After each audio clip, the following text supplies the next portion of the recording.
ஒரு டப்பா இருக்கு. சரிங்களா? போட்டு இழுத்தனா டப்பா அப்படியே இருக்குமா? டப்பா கை நிக்குமா? நிக்காது. நானும் போட்டு இருக்கிறேன், இந்த கை நிக்க மாட்டேன். சரி என்னையா பண்றது அப்படின்னு சொல்லிட்டு நானும் பார்த்து ரொம்ப நேரம் ட்ரை பண்ணி ரொம்ப நேரமா ட்ரை பண்ணிட்டு என்ன பண்ணேன், இந்த டப்பா என்ன பண்ணோம், இது நிக்குமா நிக்காது? அந்த டப்பா ஏன் நிக்காது? நிக்குமா? ஏன் நிக்கும்?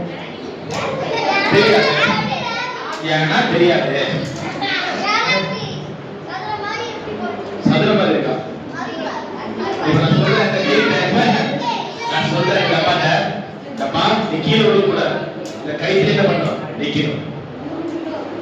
நான் சொல்றது கீழ்படிதா? நான் சொல்றது டப்பா கீழ்படிதா இல்லையா?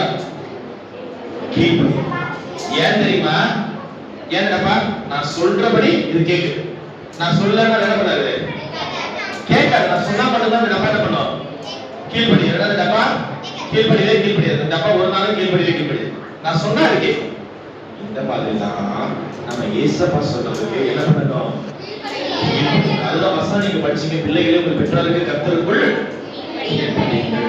அப்படி ஏசப்பா சொல்றதுக்கு கீழ்படிச்சீங்கன்னா உங்களால என்ன பண்ண முடியாது. பாவத்துல டப்பா கீழே வந்துச்சா விழுகல, அல்ல ஏசப்போட வார்த்தைக்கு கீழ்படிச்சீங்கன்னா பாவத்துல விழாதபடி ஏசப்பா உங்களை என்ன பண்ணுவாரு, பாதுகாப்பாரு. உங்களுக்கு எதிராக வர பாவங்கள்ல நீங்க போய் சிக்கிக்கொள்ளாதபடி, அப்படியே தேடி போய் பாவத்துல விழுகாதபடி ஏசப்பா உங்களை பாதுகாப்பாரு. அதுக்கு நீங்க என்ன பண்ணணும், ஏசப்பாட்ட உங்க வாழ்க்கைய அர்ப்பணிக்கிற கொடுக்கிற ஏசப்பா சொல்ற வார்த்தையை நீங்க என்ன பண்ணணும், கேட்கணும். சரியா?